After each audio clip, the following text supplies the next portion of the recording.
बिस्मिल्लाहिर्रहमानिर्रहीम। अस्सलाम वालेकुम। आज हम रॉबर्ट फ्रॉस्ट जो कि बहुत मशहूर अमेरिकन पोइट हैं, उनकी एक पोइम है द रोड नॉट टेकन, उसका एनालिसिस करेंगे, उसकी क्रिटिकल एप्रिसिएशन करेंगे। चलें थोड़ा सा इंट्रोडक्शन कर लेते हैं पोइम का।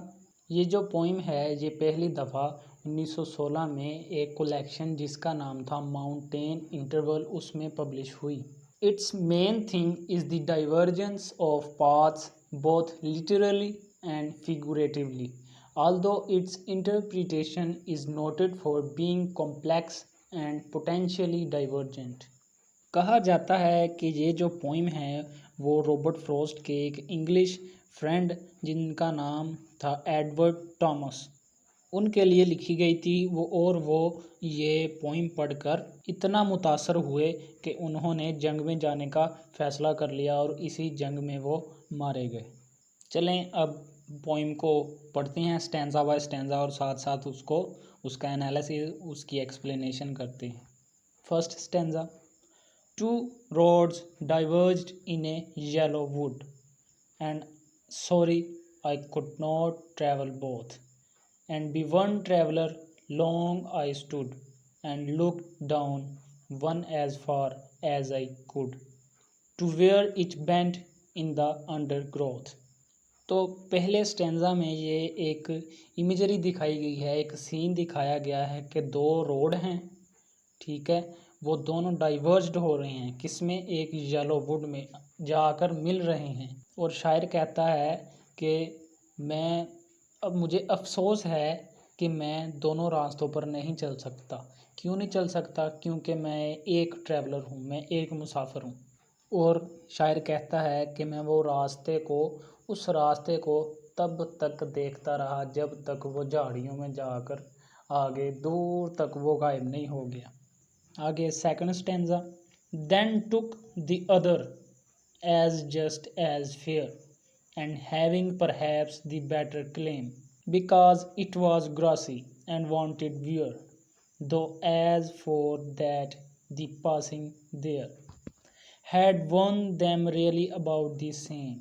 सेकंड स्टैंजा में कहता है शायर के पहले वाला जो रास्ता था वो देखा, अब मैं दूसरे की तरफ मुतवज्जा हुआ हूँ, दूसरा देख रहा हूँ और इसमें बज़ाहिर कोई फ़र्क नहीं है। एज़ जस्ट एज़ फेयर, ये पहले ही की तरह है।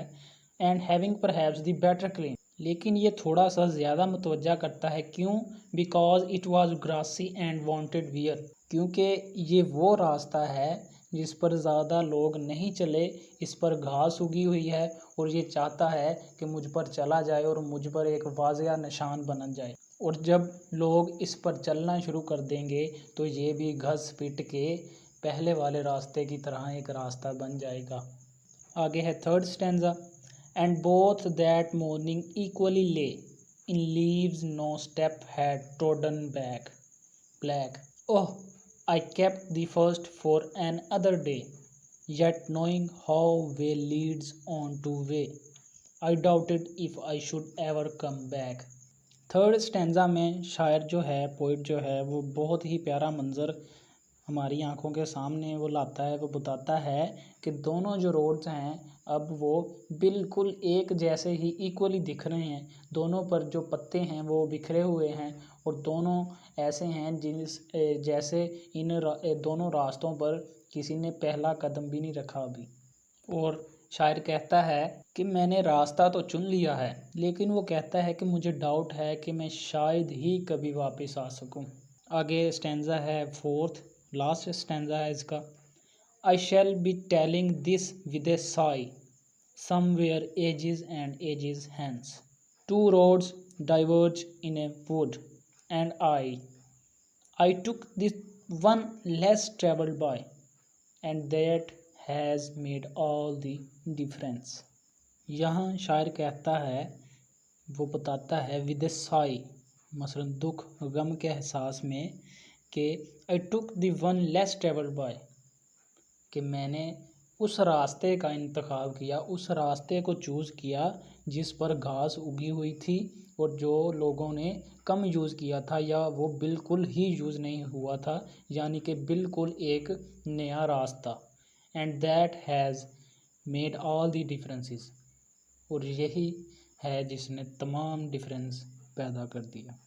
तो बेसिक जो थीम है इस पोइम का वो है, जब इंसान की ज़िंदगी में कोई ऐसा वक्त आता है जब उसके सामने दो रास्ते होते हैं और वो बैक वक्त यही चाहता है कि मैं दोनों पर सफ़र करूं, दोनों को देखूं, मगर वो ऐसा नहीं कर सकता। वो वाहिद शख्स है और उसे सिर्फ़ और सिर्फ एक रास्ता चूज़ करना होता है। और ये एक इंडिस्पेंसिबल इनएविटेबल पॉइंट होता है कि जो इंसान की खुशी, गमी, उसकी कामयाबी या बर्बादी का ज़िम्मेदार होता है। यहाँ जो फ़ैसले की ताकत होती है वो काम आती है। अगर आप अच्छा फ़ैसला कर लेते हैं, आप में जजमेंट की पावर है, तो आपकी ज़िंदगी कामयाब होगी। और अगर आपने गलत रास्ता चूज़ कर लिया तो आपकी ज़िंदगी मुश्किलात से भर जाएगी। तो इस पोइम में सिंपल्स जो वर्ड्स हैं, सिंपल एक जो इमेजरी है, सिंबल्स हैं, वो बहुत ही बड़ा जो एक सच है जिसे हम यूनिवर्सल ट्रुथ कह सकते हैं, उसे एक्सप्लेन कर रहा है। यहाँ जो दो रास्ते हैं उन्हें हम एक इस सेंस में भी ले सकते हैं कि जो रास्ता घसा पिटा है, जो फुल रास्ता बना हुआ है जिस पर बहुत ज़्यादा लोग चले हैं, वो एक कन्वेंशनल, एक ट्रेडिशनल अप्रोच है, एक ट्रेडिशनल वे ऑफ लाइफ। और एक जो न्यू रास्ता है जिसे बनाना है, जिस पर चलना है, ये एक एडवेंचरस रास्ता है क्योंकि इस पर घास है उगी हुई और इस पर चलना आसान नहीं है।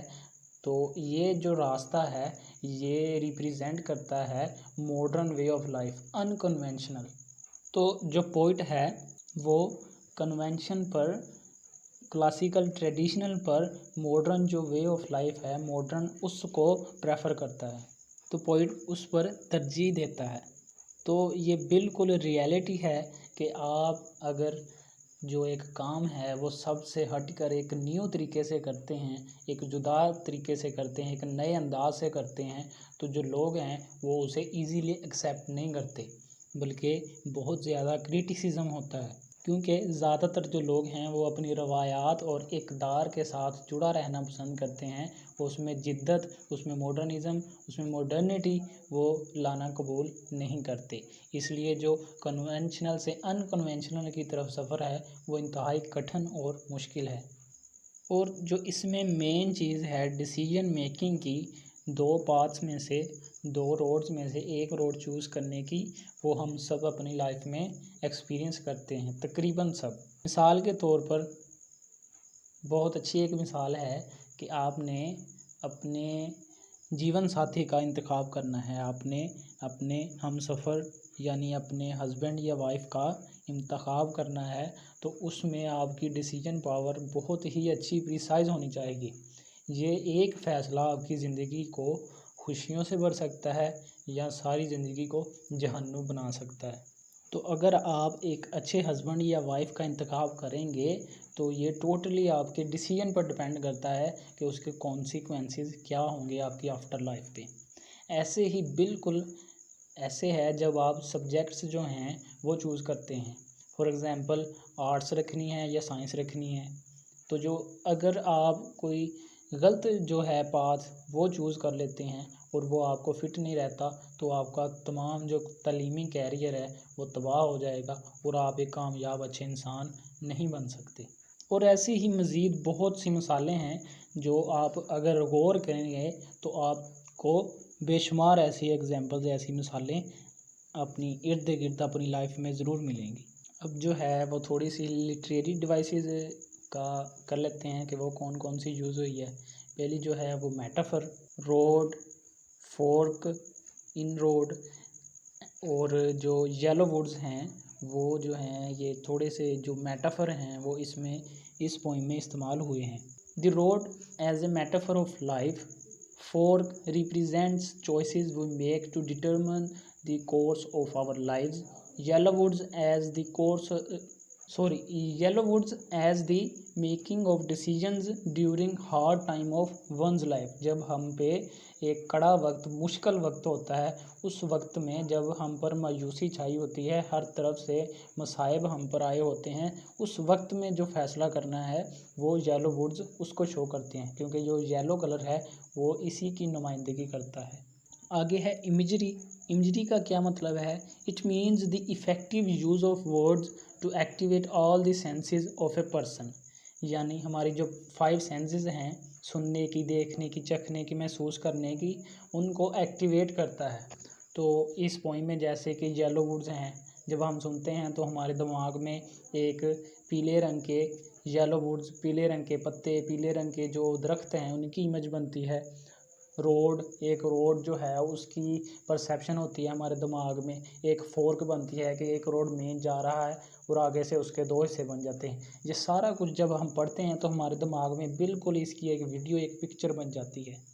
आगे पर्सोनिफिकेशन। पर्सोनिफिकेशन का मतलब है किसी बेजान चीज़ को एक जानदार चीज़ के रूप में, उसके रूप में बना के उसे बताना या उसे ऐसे ज़ाहिर करना जैसे वो जानदार हो। तो सेकंड स्टेंजा में शायर कहता है, पोइट कहता है, because it was glossy and wanted wear. यानी वो ग्रासी है और वांटेड वियर, वो चाहती है कि उस पर चला जाए, उसे चल चल के वो घस पिट जाए और मुकम्मल एक अच्छा प्यारा जैसे रास्ता होता है क्लियर हो जाए। यानी वो अपना एहसास, अपनी जो फीलिंग है वो बता रही है, हालांकि जो रोड होता है वो बेजान है और शायर उसे एक जानदार जो है उसकी तरह यहाँ पेश कर रहा है कि वो चाहता है, रास्ता चाहता है कि मुझ पर चला जाए और मैं क्लियर हूँ। तो ये इसकी फेमस पोइम की समरी और क्रिटिकल एप्रिसिएशन थी। उम्मीद है आप लोगों को पसंद आई होगी। आप इसको मज़ीद बार बार पढ़ें और अपनी जो है समझने की काबिलियत को बढ़ाएं। मज़ीद सजेशन या इम्प्रूवमेंट के लिए आप कमेंट कर सकते हैं। अपना ख्याल रखिएगा। अल्लाह हाफ़िज़।